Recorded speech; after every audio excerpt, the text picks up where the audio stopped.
China has always had one China policy, and China explicitly believes in reunification of Taiwan with China, either peacefully or with use of power. Under President Xi Jinping, China has been flexing muscles more than ever before.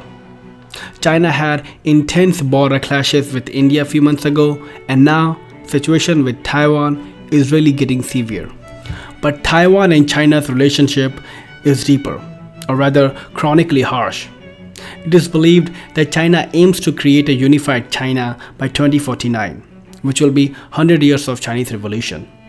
To make that happen, China needs to take control of Taiwan before 2030. So by 2049, world would have forgotten what China did, and supposedly Taiwan will be able to assimilate into China.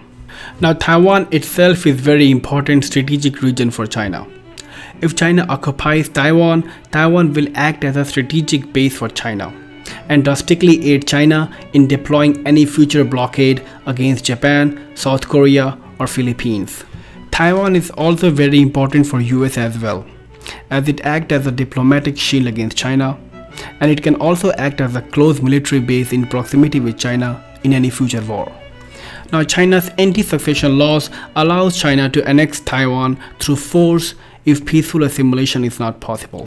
China can mirror Russian type of assimilation, or rather annexation of Crimea, by slowly eroding Taiwan and conquering it at once. Or China can outrightly declare a full-scale war against Taiwan. Now let's compare standalone military capabilities of both Taiwan and China. There is no doubt that Taiwan's military is far inferior to that of Chinese military. But we need to consider the tactical advantage that Taiwan has. So there is no point in comparing sheer numbers of weapon systems both the countries have. But there is one advantage that Taiwan has over China, which is US. We'll talk about that variable later in the video. China has been violating Taiwan's airspace with more courage in recent years.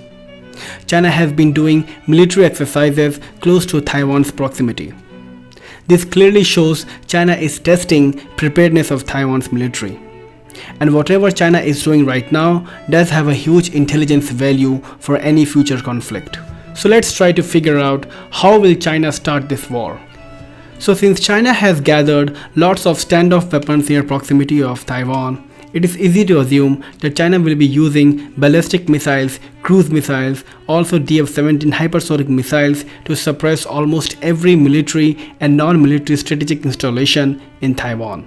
After softening up the target and probably achieving absolute air superiority, China will use immense naval and air power to destroy Taiwanese navy. The biggest problem that China will have is to be able to deploy troops on Taiwanese territory. China has fairly large fleet of transport aircraft, so China will use them to paradrop special forces on Taiwanese border and can later use air power as force multiplier and fire support system. But China will eventually have to commence amphibious operation and land troops and armored vehicles on Taiwan's territory. It should be understood that no matter how much airstrike China does, Taiwan's military with over 2,000 armored vehicles and 1,000 tanks will make very difficult for China to annex the entire country. But sooner or later, China will be able to destroy all the Taiwanese military assets and occupy the entire country. So no matter what, if China uses all of its military resources, China will be able to occupy Taiwan. But that's when Taiwan does not have any foreign help. United States will eventually have to come in the picture. US has high stakes in Taiwan. US has also extended its military assistance to Taiwan in last few months. Taiwan has bought cruise missiles, multi-launcher rocket systems and reconnaissance pods from US. Maybe the sale of these weapon systems may not be that crucial or significant, but the intent of US is very significant and clear, that it might come to aid Taiwan in a course of war.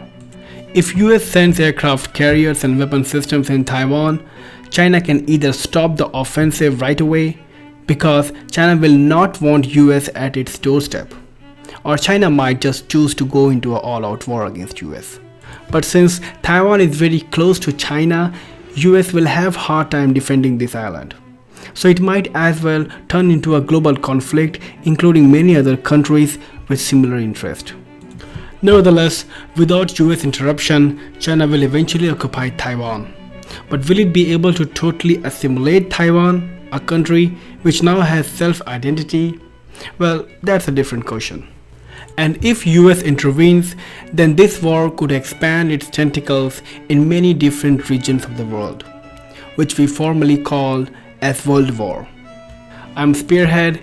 If you like these kind of videos, then please like this video and subscribe to my channel. Spearhead, over and out.